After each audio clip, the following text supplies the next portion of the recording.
Glejte, je ena družina, ki ni opazila, da je njihova hči tudi do 6 zjutraj, pri 8 letih, na TikToku. In kaj se je ugotovilo? Pa niti ni družina ugotovila, to so potem drugi ugotovili na svetovnem spletu. Njena spolovila, njeni plesi, njene grimase. Dejansko je prišlo do tega, da je ta 8-letna deklica doživela take zlorabe in bo potrebovala leta, da bo dejansko postala zopet iskriva, polna življenja. Ringelšpil. Zavrtite se z Jasmino Cehnar v Večerovem podkastu. Zdravo, dobrodošli na Večerovem podkastu Ringelšpil, kjer nadaljujemo pogovor z vodjo Centra za zdravljenje odvisnosti v Zdravstvenem domu Nova Gorica, Mihom Kramljem, priznanim psihoterapevtom in strokovnjakom za kemične in nekemične odvisnosti. Pogovarjava se o zasvojenosti otrok, mladostnikov, pa tudi odraslih z ekrani in novimi tehnologijami. V vaši ambulanti ste začeli z obravnavo zasvojenosti z igrami na srečo, ne ste le na območju, kjer je veliko pravzaprav kazinojev in s tem povezanih težav. Zdaj se pa v bistvu najbolj ukvarjate z odvisnostmi od tehnologije.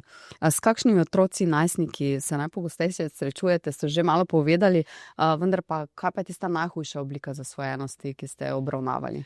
No, pa povem primer. Mati pelje svojega osnovnošolca, ki bo cel dan sam doma v šolo in želi z njim govoriti. In ko se on usede v avto, vzame telefonček in mama sprav z njim ne more govoriti, ker je na teh igrcah. In ko mu ona tretjič reče, da mora pospraviti telefon, on tako ponori, da brca v vetrobransko steklo, ki se poškoduje. In seveda mati potem razburjena pride in nam predstavi to zgodbo, kaj se je zgodilo. Poglejte, tukaj pa govorimo o prisilnem vedenju. To se pravi, ko mati njemu pove tretjič, da mora pospraviti telefon, on ne more obvladati svojega vedenja, svoje jeze, zato temu pravimo prisilno vedenje. Mi imamo od 100 zasvojenih z drogo 3 nasilne. Od 100 zasvojenih z novo tehnologijo je pa 36 nasilnežev. Ko postavijo kulturo uporabe nove tehnologiji osnovnošolki, druga triada, predvsem glede telefona, ona zapre vse vrata in odpre eno okno in vzame škarje in reže obleke in kriči skozi okno. Dokler mi ne vrnete telefona, toliko časa bom rezala vse obleke. In potem zopet osnovnošolec, ki mu postavijo strukturo, on pa gre po noči v garažo, vzame kantico za bencin, poliva bencin od vrat spalnic svojih staršev do vhodnih vrat in začne po noči kričati, če me ne vrnete telefona, bom zažgal hišo. Glejte, to prisilno vedenje je pa že taka stopna, da to ni več rešljivo doma. Kajti tukaj je pa toliko že hudo, da starši ne upajo ukrepati, ker vejo, da bodo imeli razbito kuhinjo, dnevno sobo, poškodovan avto. Dejansko zaradi strahu, kaj se bo zgodilo, starši utrpnejo in pogostokrat stvari pustijo, da tečejo naprej. Zadnja stopnja pa je, ko grem jaz po svojega otroka in mu rečem, da je kosilo, on pa tako v igrce padel, da mi sploh ne sliši. In ko jaz opazim, da mi ne sliši, ga stresem. In on tako ponori, da skoči vame, jaz se brani, se stepiva, tukaj pa pride policija, tukaj pride CSD, tožilec. Tukaj pa lahko potem pride v takem primeru do obveznega prisilnega zdravljenja. Temu pa pravimo zasvojenost.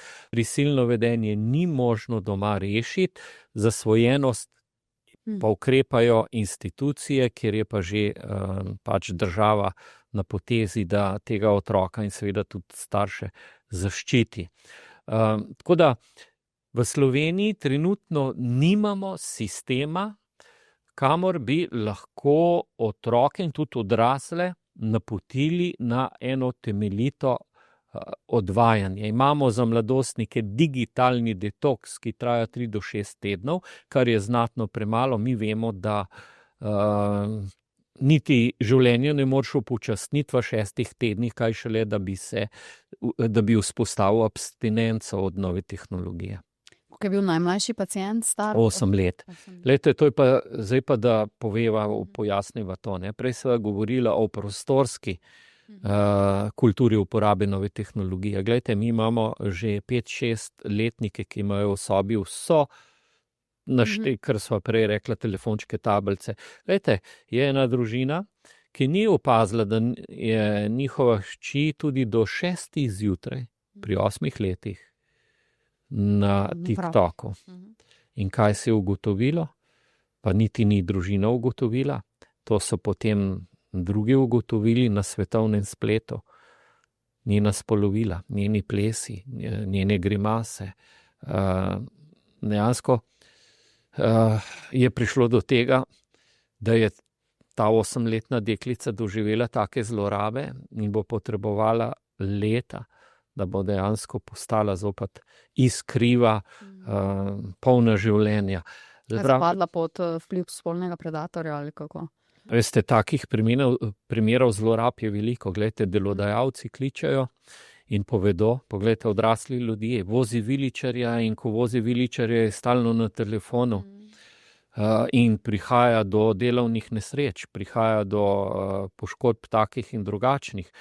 Delodajalci kličejo, da zasvojeni z novo tehnologijo na delu niso funkcionalni in morajo namesto njih delo opravljati drugi zaposleni in potem prihaja do trenj med zasvojenimi in med temi, ki so opravilni in prihaja tudi do fizičnega nasilja v podjetjih. Tako da, veste, nepravilna uporaba nove tehnologije vpliva vse pore našega življenja. Mogoče katera področja digitalnega sveta pa so najpogostejši vir zasvojenosti? So to igrice, TikTok, Instagram, pornografija? Odvisno od starosti. Zdaj, ne glede na spol je v določeni starosti, naprimer dekleta, ne glede na starost so socialno mrežo v spredju. Pri moškem spolu so igre. Tako da to je malo tudi od spola odvisno, čeprav so tudi že tukaj odstopanja. Kar je meni zelo zanimiv podatek je, glede zasvojenosti s pornografijo. Po svetovnih podatkih je razlika med moškim in ženskim spolom samo 7%. Ampak zanimivo, v naši praksi, v teh 30 letih, kar delam v centru, se je pojavila samo ena gospa s to problematiko, vsi ostali so moškega spola. Tukaj se pa jaz ne vem, ali je to tako kulturno pogojeno, da se ženske, čeprav je samo 7% jih manj na pornografiji, ne odločajo, da poiščejo pomoč. Ja, je bolj družbeno stigmatizirano, verjetno še. Očitno zgleda, da je to močan moment, ja. Mogoče še tole, kako uspešna pa so zdravljenja, obravnave, najbrž se morate veliko ukvarjati, tudi starši, se lahko takšni otroci, mladoletniki, ki so močno že poškodovani zaradi tehnologij, spravijo k sebi v bistvu. Zdaj morava tako povedati, veste, naš center, seveda, ko nekdo pride, je prvi, ki se sreča s pacientom, psihiater, kajti imamo ljudi, ki ima lahko dvojno, trojno diagnozo. In seveda je lahko pogostokrat tehnologija beg, dejansko jo potrebuje za to, da se zdravi. V takih primerih je pristop potem zdravljenja popolnoma drugačen, če je nekdo, ki pride direktno s problemom zasvojenosti ali z igrcami. In seveda takih, ki ima več diagnoz, je kar veliko. Zato je ta postopek zdravljenja pri teh drugačen. Zdaj, pri zgolj zasvojenih imamo 3-letni program. Imamo individualno, seveda tudi družinsko. Pravilo je, da ob tem vsaj eden od družinskih članov stalno in vedno sodeluje. Če teh nima, mora biti ali prijatelj ali nekdo mora biti. Se tudi zgodi, da je delodajalec, naprimer pri odraslih. Tako da gremo skozi individualno, gremo skozi partnersko, če je poročen, To se pravi, gre pa tudi v skupinsko obravnavo. Tako da v teh 3 letih moram reči, da je uspeh tistih, ki dokončajo in ki vzdržijo ta program zdravljenja, več kot 90% jih vzpostavi abstinenco. Tistih, ki vzdržijo. Odpad pa je. Rečemo, da je 30% odpad, ker ne vzdržijo tega ambulantnega zdravljenja, ne. Zanimivo je to, najboljši učinek pri zdravljenju ima skupinska terapija. To je neverjetno. Mi smo skupino oblikovali tako, da je postala tudi samopomočna. Ti ljudje se ob vseh urah lahko pokličejo drug drugemu v pomoč. Skupina ni samo zato, da mi govorimo o težkih stvareh, o težkih doživljanjih, o recidivih.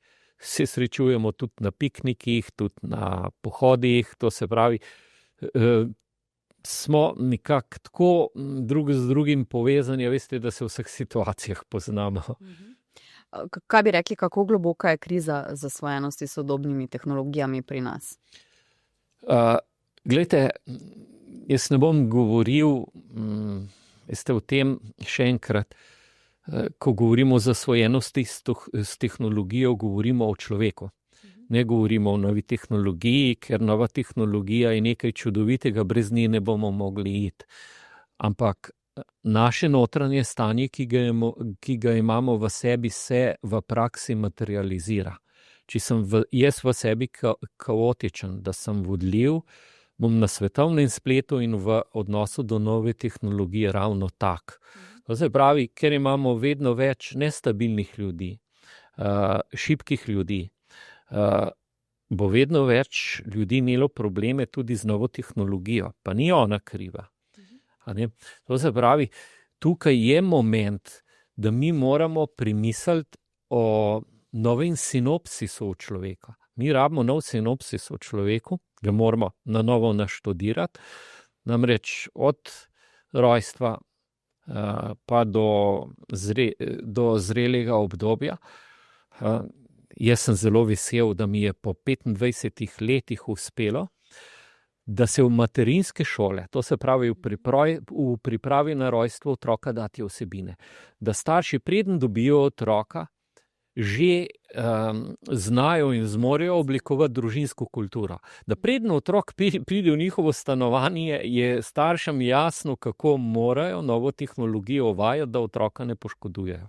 To je uspelo, hvala Bogu, gre v nacionalni program. Druga zadeva, za katero se prizadevam, pa upam, da bo enkrat tudi to uspelo, da ti dosedanji programi zdravljenja, ki jih imamo pri nam v Nemčiji, za isti problem je 3 leta zdravljenja, pri nam je pa 3 do 6 tednov. To ne gre. To se pravi, mi moramo dopolniti te programe zdravljenja, kajti mi imamo 3000 ljudi ta hip, ki bi morali iti v te obravnave, pa nimajo kam iti. Naj tukaj omenim enega študenta. On je poziral. Ni šlo in pravi, Kramli, pomagaj. Grem na predavanja, poslušam, pa nič ne razumem. On je v digitalni demenciji. Je rekel, jaz moram nekaj spremeniti. Hodil je v naš center 3 mesece in potem je ugotovil, in jaz sem mu tudi predlagal, glej, dragi moj prijatelj, hodiš za manj, ker ne vzdržiš tega, kar se tukaj zmeniva v domačem okolju. No in jaz sem našel eno eko vas na Madžarskem. Oni živijo čisto eko in imajo nove tehnologije. On je bil tam 8 mesecev. Po 8 mesecih pride in pravi, škaj, Kramli, meni je tam dolg čas, je vse tako monotono, pa je pa šel v Švico za pol leta, 83 krav je imel, molzu, sire delal, pride nazaj in reče, nisem šel v redu. Moja koncentracija, in je ponovno šel v Švico. Zdaj je prišel iskriv, nasmejan, prišel je pa, prihodil 4500 kilometrov. Celotno kamino je prihodil, ne samo en del 800 kilometrov, je prišel. In se je prečistil tam. In glejte, kako pomembno je, da delajo prsti. kaj želim povedati, da tam, kjer ni dvojnih diagnoz, je terapija, gibanje, ta 3-letni program, ki ga imajo Nemci, ki ga imajo Italijani. Naprimer, kako imajo Nemci za mladoletne. Vsi njihovi centri so zgrajeni na približno 200 hektarih zemlje. Oni jim ne poberejo telefonov, oni jim ne poberejo tablic, oni jih naučijo s tem živeti. In njihov delavnik se začne ob 5:30 zjutraj in ob 10 zvečer se zaključi in delajo šolo, delajo z prašiči, z osli, kurami, z živalmi in 3-letni program po poročilu Nemcev je izredno učinkovit. Če v te kdaj rablja ali pa kakšen gledalec, ki naj posluša, mi lahko pokliče in mu prepošljem. Na 320 straneh je približno to opisano, v nulo opisano, ta program, kako gre. To je zdravljenje, no. Zdaj v javnosti je odmeval in še odmeva primer medvrstniškega nasilja na Ptuju. Postajajo otroci tudi zaradi ekranov, ste že rekli, vse bolj nasilni, neempatični. Mnogi so tudi krivdo za kar se dogaja, ker to ni edini primer, pripisujejo tudi seveda spletu, napravam, novim tehnologijam. Kako ste vi spremljali ta primer? Poglejte, zdaj bom jaz tako rekel. Seveda se možgani adaptirajo na nasilje. In seveda nekdo, ki igra nasilne igrice in ki ne meče žogo na koš, ki nima nobenih treningov, ki ne pleza, ki ne kolesari. Ali pa išče diktatorja. Ne? No, ali pa išče diktatorja. Poglejte, tam je velika verjetnost, da se jo možgani adaptirali na nasilje in da bo on potem tudi v praksi izvajal to nasilje. Zato je tako pomembno, da naši prsti na rokah in nogah delajo in tudi če bo potem, ker roke in noge delajo, se srečal s kakšnim nasiljem, ga bodo možgani in tudi njegova osebnostna struktura bojo to nasilje sprocesirali na način, da bo vseeno miroljuben. Ker pa imamo vedno več ljudi, ki jih nič ne zanima, ki niso aktivni in so izpostavljeni temu nasilju, postanejo nasilneži. Največja problematika pa je v tem, prvi stavek Svetega pisma je, na začetku je bila beseda in beseda je bila pri Bogu in beseda je Bog. Kaj to pomeni? Da nas je beseda ustvarila. In kako jaz svojega otroka oblikujem? Preko besede. In jaz ga naučim govoriti. In govorica ga oblikuje in preko govorice ga jaz spoznavam, dobivam informacije o njemu in on o meni. Zdaj pa postaja temeljna govorica socialno omrežje, X, vsa ta nova socialna omrežja in vedno manj je tega stika. In potem imamo Ptuj, potem imamo Celje, potem imamo Beograd, potem imamo Ameriko, potem imamo Nemčijo, kjer mladostniki naredijo nekaj in vsi poročajo, pa tako miroljuben je bil, pa tako prijazen, pa tako ustrežljiv, priden učenec. Kaj se je zgodilo? Zgodilo se je to, da je temeljna govorica poteka preko socialnih omrežij, ne pa v živo. In ker ni več v živo, jaz ne dobim več informacij o svojih hčeri, o svojem sinu. In jaz ne morem videti, da je moja deklica postala psihopat. Nimam gradiva, nimam informacij, da bi bil zaskrbljen nad svojo hčero, nad svojim sinom. Ker ona komunicira samo na spletu in tam pa ne vidim, kaj je. In zdaj je vedno več družin in tudi izobraževalni sistem ne more zaznati teh temeljnih sprememb, ki se dogajajo iz neke uravnovešene osebnostne strukture v neuravnovešeno. In to je bilo v Beogradu, vsi so bili zaprepadeni, noben ni zaznal spremembe njegovega doživljanja in seveda, če bo tu umetna inteligenca postala prevladujoča, bo ta stik še bolj omejen. In seveda bo vedno več ljudi, ki bodo lahko nasilni, mi jih ne bomo prepoznali, ne bomo mogli ukrepati, Zato je ta živi stik, živi odnos, da si mi vidimo, da mi govorimo izrednega pomena. Kakšno pa je vaše stališče do pobude o prepovedi uporabe telefonov v osnovnih šolah? Ja, jaz sem to šolah nas- podpisal, ja, saj sem eden med akterji, ki je to podpisal. Jaz upam, da to ni napačno razumljeno in predstavljeno. Tukaj ne gre za to, da otrok v osnovni šoli ne sme uporabljati telefona. Šola mu ga mora posoditi. Šola mu ga mora dati, ko ga potrebuje pri pouku. To se pravi, on mora biti v stiku z novo tehnologijo za delo, ampak mora šola to imeti. On pa svoj telefon naj pusti doma. On se mora naučiti, da bo določen čas njegovo telo in tudi njegov psihični aparat brez telefona v žepu ali pa da je že takoj v sosednji sobi. To je normalno oblikovanje doživljanja, umeščanja nove tehnologije v vsak dan. Za delo ga pa nujno rabijo in šola ga mora preskrbeti. Se vam zdi, da kot družba dovolj resno jemljemo problem nekemičnih odvisnosti? Glejte, miselna enotnost tudi strokovnjakov in sistema v državi je nujna. Jaz mislim, da država brez nekega sramu mora jasno povedati, da v šoli, v dejaških domovih, v muzejih, centrih za socialno delo, v šolah, v zdravstvenih domovih, v cerkvah je neka kultura uporabe nove tehnologije. Tako kot so na avtocesti prometni znaki in jih moramo upoštevati, so prometni znaki za uporabo nove tehnologije. Država mora dati signal, da je uporabe nove tehnologije resna zadeva. Da celo država poseže tu noter in da določena navodila. In tukaj mislim, da naš sistem ni dovolj zrel in da določeni predstavniki institucij niso v stiku z realnim,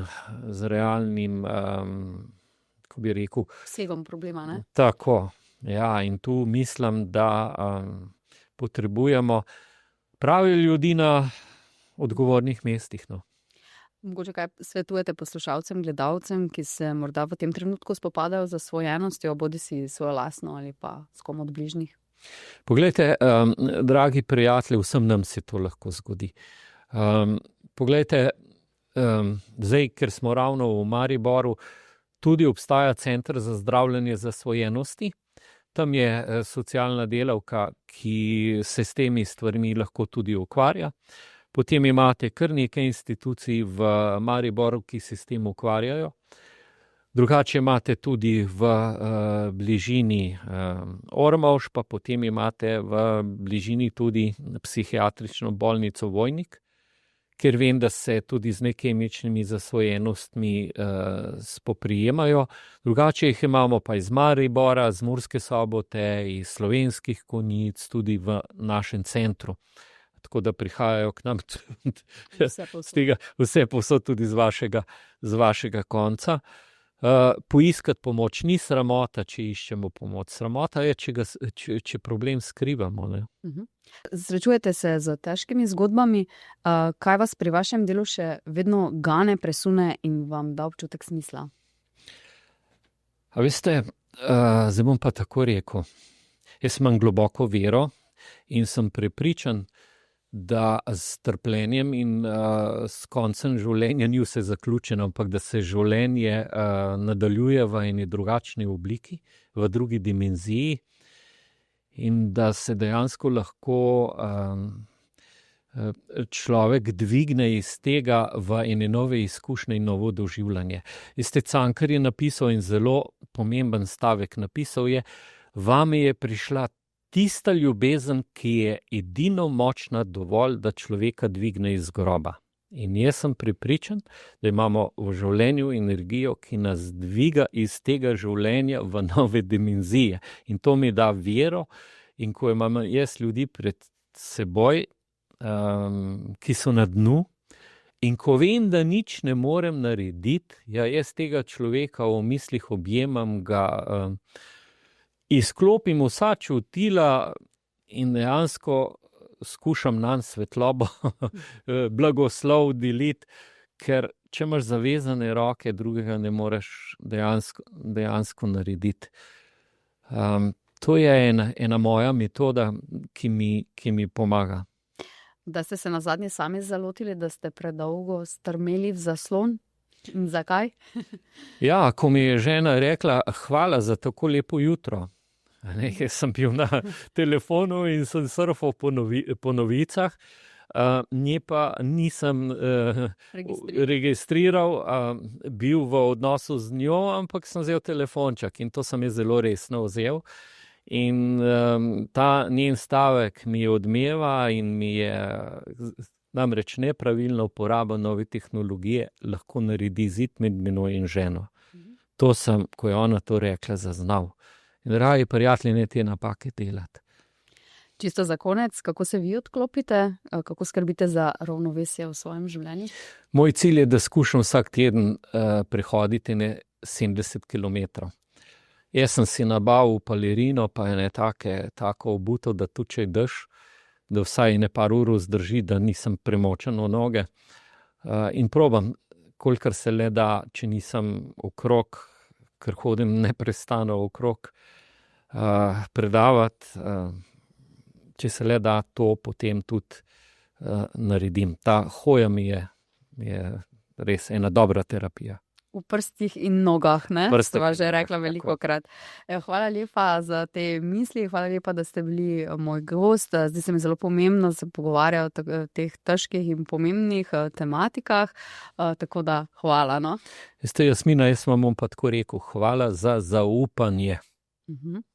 Hvala tudi vam, gledalci in gledalke, poslušalci in poslušalke. Sledite podcastu Ringelspiel, se vidimo, slišimo in beremo na www.večer.com.